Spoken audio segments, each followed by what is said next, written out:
Okay, my name is Roy Kinsey.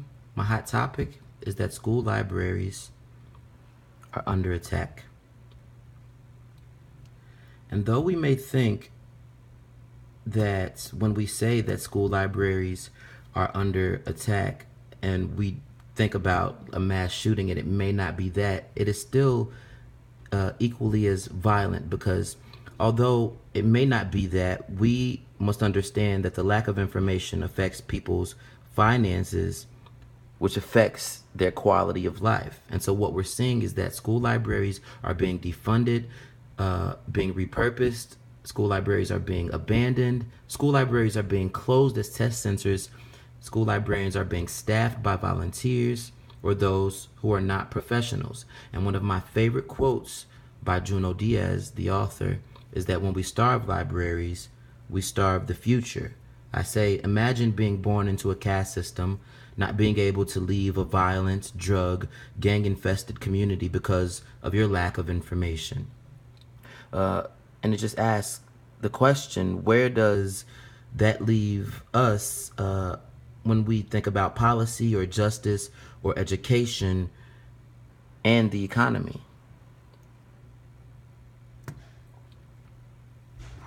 Specifically here in Chicago, we see that CPS school libraries do not have librarians.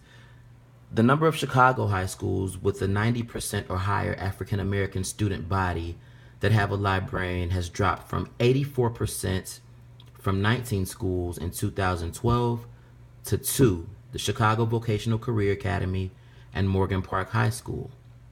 While it's not surprising that yet again the burden of broke on purpose budget cuts has fallen on the most segregated schools, this new disparity is alarming, and Chicago Public Schools must restore these programs if we want to see a change in the city.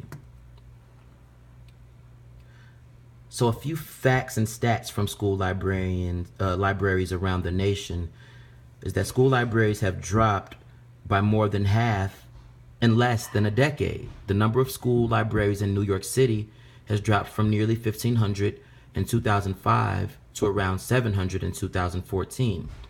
Over a recent 5-year period, 43% of school librarian positions in the Houston Independent School District just evaporated. Ohio has lost more than 700 school library positions over a decade. California has hemorrhaged school librarians to the point where it now has the worst ratio, 1 to 7,000 librarians to students, of any state in the nation. And in 1991, there were 176 certified librarians in Philadelphia public schools, and today there are 10.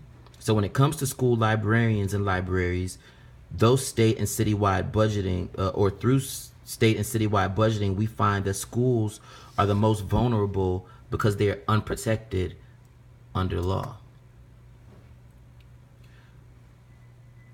I gave the definition of privilege here because it says that it's a special right, advantage, or immunity granted or available only to a particular person or group of people. But I don't think that education is a privilege. I think that it's a right. And we're seeing, as we did during slavery, that we do not want everyone, for some reason, to be educated. Access to fewer books. Children from low-income families own fewer books than middle-class children, and according to Newman and Solano's research, middle-class kids have 10 places to buy books in neighborhoods for every one place located in a low-income neighborhood.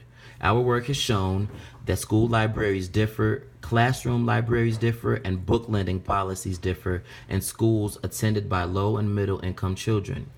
In every case, it's schools attended by low-income children that come up short in terms of creating easy access to books for children. And I got that from the School Library Journal. Education is the civil rights issue of our time. It's something that President Bush, as well as President Obama, has agreed with in the past. When deciding how funds will be allocated, impoverished communities suffer the most. Librarians are being kept on the payroll but reassigned to English classrooms. And as we learned from Casey Boyd earlier in the semester, kids won't cross gang lines to get to the public libraries, going straight home instead. Then, when they get home, they either don't have the hardware to get online or they don't have Wi Fi or both. Aside from digital resources, the school library is really the only option for some of these kids to discover books that interest them and that support what they're being taught in class. Because as we know, learning does not stop in the classroom, and you need these resources outside, whether it be the library or at home, to continue your learning.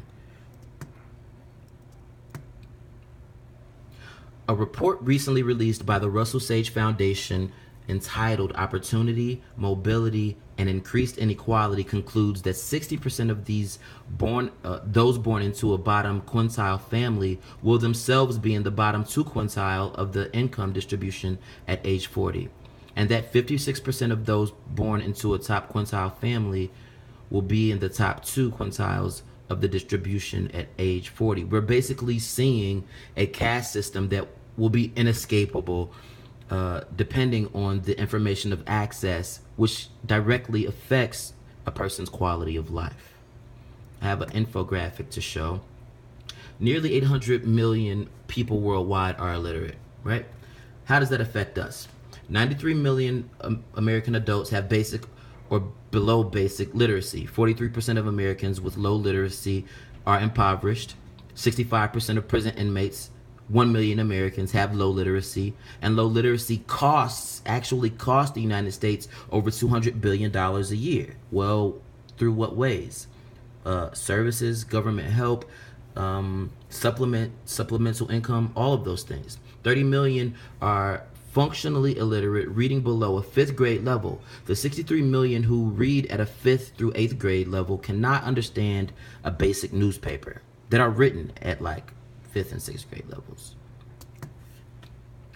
In the 21st century, one of the best anti-poverty programs is a world-class education. That was said by President Obama, and self-explanatory, basically. School libraries make difference in student lives. They score better on reading and writing than students without library services. Lower income students are most affected. It helps to bridge the digital divide, and school libraries connect students with resources such as Wi-Fi, computers, and books. Another infographic here that I won't go through the whole thing, but when we devalue libraries and we devalue librarians, we basically are seeing that we are not taking the skills of these librarians seriously. And so students need to know how to decipher through a lot of information. You can go on Google and you can get millions of results for something, but that's not research. We need to teach students how to use traditional methods of resource. We need to teach students how to use scholarly journals and scholarly resources and databases and connect them that way. Sorry, wait. We see that 73% of teachers believe educational technology has the potential to respond to a variety of learning styles. 49% of teachers report that students' access to technology at home is one of the biggest barriers to incorporating technology into their teaching, because the students are often not digitally literate enough. And like I mentioned before, learning does not end in the classroom. And 56% of teachers of the lowest income students say that a lack of resources among students to access digital technologies is a major challenge to incorporating more digital tools into their teaching. Another one, librarians embrace tech instruction. So 38% offer tech-related maker activities in the library, including video making and editing, coding, electronic Lego sets, robotics, web design, animation, Minecraft, 3D printing, and electronic circuits. 40% coordinate digital assets for classroom use. We see that librarians are using Twitter. They're sharing information through social apps. They're using social apps to introduce students to new websites. And they're curating and collecting apps to support instruction for schools' mobile devices. But just imagine just cutting all of that out, because we don't have librarians, we don't have libraries in schools. And so this is a part of education that kids cannot access.